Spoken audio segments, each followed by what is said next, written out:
Alo le ngā rua tala whalawa o tala mai Ausetalia le Radio Samoa. O ripotia le ale a waide pāne mea Ausetalia o Anthony Albanese le whonotanga le NATO for fue whaia i le Lithuania. O ripotia mai le so le 9 News o le whamtaranga le sui pāne mea o iei nei Ausetalia Penny Wong a whatara noi runga le Today Show i le tau na reina. Wa ia whaeloa i ere o fia whaesana whamtaranga i ripoti mai le Sydney Morning Herald ma le The Age e whaapere a waide pāne mea le whonotanga le NATO ia iulai. O le vasta waina sa noa le whaerau tusi a wao le NATO tai o atunu e le o ni sui o le NATO le au fia i Ausetalia ia pani ko lea ma New Zealand le avala udia mo le whaadua aile o taimi le whonotanga whaatausanga le NATO. E le o iei se whamtaranga lo ia me le ofisa le pāremia tusa o le mata upu ma o whaedo fo e wang o lo whaatani mo se whorasanga lo ia me le ofisa le pāremia le mata upu lea. O le autua le whonotanga le whaamarusi a tiri re sootanga ma tutu whaatasi o tō tino le NATO e lango a tiri Ukraine. E mai a o whaia le whonotanga leo le a whaua pia foi o le whaamarusi le sootanga a saina marusia a e mo le pāremia o Stadia o le a awa yatu le whaapaleino le tupo sa resa le masina fou ma whaawa wai isi ana malanga nga yatu i Apani, Singapore, Initia ma Amerika.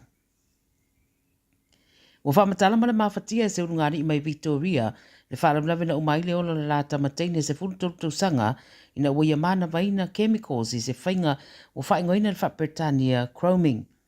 O Ezra Haynes na umolo na ola ono se whaale tonu ro na whatu i le mai ona ia whaatino le tūranga le pe ona ripotia le Herald Sun. O na mātua o Paul ma Andrea Haynes o la tautino le nā misiona lea i le soifuanga le teminei. O le si tio le si la fia o tangata le tūranga leo le Chroming ma o na fianga. Fa mai na mātua e fia fsoswani nisi ta maiti ia awana i se tia i le whaia o lea ito e ngā ngai o inga. O le Chroming o whaamatala o le mana vaina o ni vaina aupo ni mea liu sua vai, solvents and chemicals. O mai tawina le tele o alo whaanga ma whaamaisenga o ane inai mātua ia ma le ainga o le tene titi sa tausanga walu i le Lilydale High School i Melepone. O le whao Ilsa, ai le o Lisa pe o na whaelo atu mua o whaelo ere wa aitau o le a vave o na avea ma wha ma losi ilo na vaenga wha category 4 i le teimi tonu e o nei i Western Australia po Australia Sifo.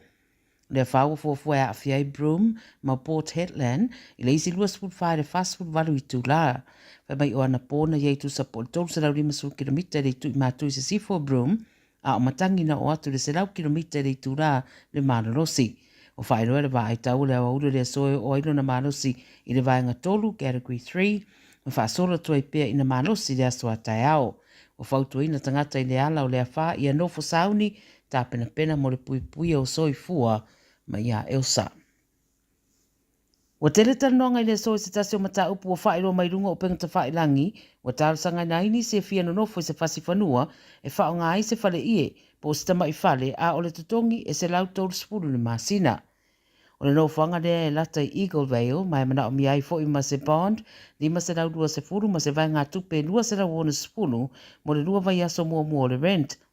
O le whaasi siranga na whaaru runga le markete le Facebook, ta wai o le nofanga lata i awala o whemalanga inga lau tele ma whale o loa.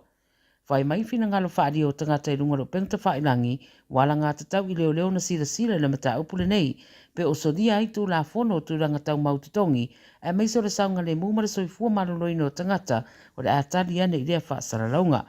Whaari a fwea e nisi, e le o iaisa whaina le mata upu, a wa umatua i mana o mia tangata se wha maa venga i tū ranga i tutongi o whale, ma e le o taunga tā fo i le rent se lau tolu spuru le masina, paule popolenga, o whale le tā ua se i turou ma se nofuanga e wha manu ai, e meise o leo le au o mai le tau manu lu.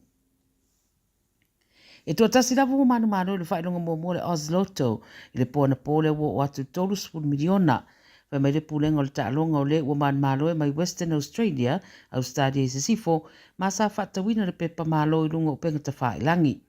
Pai loai se saunoanga mai le so upo le Lottery West i le 7 News, i le o atu le ua manu malo mō lana whaelonga, ai to ono na malo le whaelonga lana lua e siria ma le ta iono spurt whaafe na mawai, ia o le to rua fo i o ia tangata e o mai fo i le whae tūrea Australia se sifo.